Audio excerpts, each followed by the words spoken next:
You should just eat in the bathroom. That suits you best. I was furious at Emma, my daughter-in-law, and my son Bob's words. I couldn't forgive them for neglecting my dear father. They better be prepared. What happened? The usual stuff. What? I couldn't overlook Bob and Emma's behavior any longer. I decided to fight back. My name is Catherine. I'm 60 years old. My family consists of my 80-year-old father and my 40-year-old son Bob. Originally, my son lived with my husband and I, but my father was left alone following my mother's passing. We decided Bob should live with him. It was comforting since that home is also the house where I spent my childhood. There's a bit of distance between where I currently live and my parents' home, so visiting my father often was challenging. I was grateful when my son volunteered to move in with him. I'm worried about Grandpa, and I wanted to try living somewhere else. Bob had never moved out before. He even commuted to college from home and probably longed for an independent life. Thank you, please take care of Grandpa. I entrusted my father to my son. At that time, my son was 40. He was still single. I hoped he would find someone special, and soon that wish would come true. 6 months after my son started living with my father, he called me. What's the matter? I'm getting married. Married? I was shocked by my son's sudden announcement. There was no sign of a girlfriend, so this quick marriage was a surprise. When did you start seeing someone? I met her through a friend soon after I started living with Grandpa. She's a really nice person. I felt relieved at his words. My son would be all right now. Then came the day of the family meeting. At the family meeting, my husband James and I participated. Nice to meet you. I greeted Emma, who was to be my son's wife. Hello, I'm Bob's father. My husband followed with his greeting. Emma was a tall, slender blonde with sharp eyes. She was beautiful, but her behavior quickly changed my impression of her. This is your mom and dad? Emma looked us up and down condescendingly. Being stared at by someone you've just met is quite uncomfortable. Is something wrong? I asked Emma. Then Emma replied. You don't look anything like your mom. Me and Mom? Yeah, exactly. Indeed, my son and I don't resemble each other. He probably takes after his father more. I was aware of this, but I never expected to hear it from Emma, whom I just met. Emma continued. Where's your grandpa? He lives here. What? I thought it was just the two of us. Emma seemed unaware that my father and son were living together. I assumed it was common knowledge. Come on, she suddenly complained, acting childishly. Emma is the same age as my son, but didn't seem her age at all. I thought I'd be living with you alone, Bob. My son looked disturbed by her behavior. My husband was also visibly surprised by Emma's outburst, but he must have chosen her for a reason. Even as she threw a tantrum, my son looked at her kindly and calmed her down. It's okay, I'll take care of Grandpa. Really? I won't give you that burden. If that's the case, I'm fine with that. Emma seemed convinced by my son's words. However, I remembered that violent appearance from earlier. I was speechless when I saw that.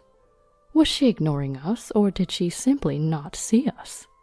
Either way, it seemed like she only had eyes for my son. In a way, it's sweet, but as her future mother-in-law, I'm full of worries. Can I get along with her? Her first impression was so overwhelming that I found myself disliking Emma, despite just having met her. My husband later admitted he felt the same way. Will everything be okay? I'm worried too. The problem wasn't just with Emma. I was also concerned about her living with my father. Clearly, she was reluctant to live with him. Despite my son's willingness to care for my father, I feared Emma might be cold towards him. Even during the family meeting, she barely spoke to me and seemed distant. It was the same with my husband. I'm not just worried about myself, but mostly about my father. I usually don't visit often, but now I know I should check in regularly. I made a promise to myself to do that. There was no news from my son and Emma for a month after their marriage. I thought my son would contact me if there were any problems, but so far there's been no word. I assumed this meant things were going well, so I decided to leave them be. Above all, I wanted to avoid any interaction with Emma. Then, one day, Bob and Emma suddenly returned home. Emma looked visibly upset. I asked what had happened. I just don't get your dad. Emma was angry at my father. She said she had been on the phone loudly with friends until late at night, and my father had stormed into her room. But it was after 2 a.m. That's normally when most people are asleep. I couldn't help but sympathize with my father. I told you I didn't want to deal with David, didn't I? Emma was angry not with my son, but with me. I couldn't understand why she was angry at me. It was my son who decided to live with his grandfather, not at my command. Emma was just lashing out. I wanted to live quietly with Bob, so why does it have to be this way? That's because you don't even care to look after your own parent. That last comment struck me hard. After she had her say and seemed satisfied, she left. Are you okay? My husband, who had witnessed the whole thing, asked with concern. She's a difficult person, isn't she? If you have any problems, just let me know. He reassured me kindly. Thank you. In my nearly 60 years of life, this was the first time I'd been so blamed by someone younger than me. Of course, at work, I would apologize for any mistakes I made, but Emma's accusations were blatantly unreasonable, and this wasn't the way to treat a mother-in-law. I knew I should care for my father as his daughter, but he wants to continue living in that house. The house filled with memories of my mother and I. He's still able to take care of himself, and forcibly moving him didn't seem right. It was a decision I made after much thought, and my son agreed to live with him. I didn't think Emma had any right to interfere. This incident made me even less inclined to talk to Emma. However, avoiding her proved difficult. Hey, are you there? Emma suddenly came to visit alone, without my son. It was the first time she'd come by herself. What could it be? And was she calling for me? Her refusal to even say my name irritated me further. I wondered if Emma lacked basic manners. What's going on? Reluctantly, I went outside. Emma looked at me with distaste. Oh, you are here. It was me she was calling after all. Then she started yelling at me. This is all your fault. My fault? Yes, I married Bob, thinking we'd live together, so why do I have to live with David too? She was still holding a grudge about that. I asked Emma, Isn't Bob taking care of my father? My son had said he would take care of him, but Emma's response was different. He doesn't look after him at all and leaves everything to me. It's ruining our married life. Then she glared at me. It's all because of you. She left without waiting for my response. I wanted to explain to Emma that my father wanted to stay in his house, but it seemed pointless now. Emma wasn't willing to listen. Anything I said would be met with resistance. The situation made me want to avoid Emma even more. But I was concerned about my son not caring for my father. One day, worried about my father, I decided to visit home after a long time. Even if he could take care of himself, I was worried if my son really wasn't looking after him. 2 years after my son and Emma got married, they had a child, my grandchild. I decided to visit at Christmas. I was excited to meet my first grandchild, but now my son and his wife are probably focused on their child. I felt like my father was being put on the back burner. I couldn't forgive Emma for treating my father like a nuisance. Finally, the day came and I returned home. It was my first visit in 6 months. I'm home. Emma made an unmistakably displeased face when I arrived. I was used to her attitude by now. It probably wouldn't change. I went straight to my father's room. Huh? The room, which used to be my father's, was now a nursery. Had they given it up for the grandchild? Then as I stepped out, I saw my father in the garden. What are you doing out here? I asked. Why was he sleeping outside in the cold? Suddenly, Emma brought some food. Here's today's portion. Eat it in the bathroom as usual. The bathroom? I was shocked by her words. Why was my father eating in the bathroom? It's the usual thing, my father answered. What? Emma was treating him terribly. He had to eat in the bathroom and sleep outside. It was as if he wasn't even considered a person. I also got angry at my son for not saying anything. If this was usual, it meant my son was also treating him badly. Unforgivable. I decided to fight back against my son and Emma. I went to convince my father. Won't you come live with us? But he shook his head. This house has memories. This was expected, but I didn't persuade him. He would continue to be mistreated by my son and his wife. Who knows what they might do to him next? It's not good to stay here anymore. Come live with us. But I will never make you feel this way. Come and live in our house. It took time to persuade him, but eventually my father agreed. I felt sorry for my father, but this was the only way to retaliate against my son. Thus, my father came to live with me. My husband gladly accepted him. I really hope David can relax at our house. Thank you so much. I'm deeply grateful for my husband's kindness. When I told my son and his wife about my father moving in with us, they just responded with, Is that so? Emma must be relieved, I thought. Just imagining her face made me angry. And this was the start of my real retaliation against my son and his wife. One day, my son returned from a 2-week visit to Emma's parents' house to find his house had been demolished. What's going on all of a sudden? He was understandably confused. The house he was living in was suddenly turned into a vacant lot. I called my son to our house. Why are you calling me out of the blue? He was angry, but I needed to tell him the truth. Hearing my story, he got even angrier. Why did you demolish the house without telling us? Well, you don't need Dad, right? What does Grandpa have to do with this? I don't want you and your wife taking over the house filled with memories. I said it firmly, knowing I couldn't falter. You're neglecting Dad, aren't you? I asked my son. Then the doorbell rang. Honestly, it was a pain to have visitors come at a time like this. Who could it be at this time? I coldly said to Emma. I didn't think I needed to be kind to someone who treated my dear father terribly. Bob's nowhere to be seen, and suddenly the house is demolished. What's going on? Mom did it, my son said to Emma. What? You did? Emma still didn't call me by my name. It seemed she never really saw me as her mother-in-law. Yes, I did it. I admitted frankly. I didn't think I did anything wrong. My father and I had been the ones being harassed. Why would you do this? Our house is gone. Emma was angry. Explaining why I demolished the house seemed troublesome, but I did. That was the house where I spent my childhood.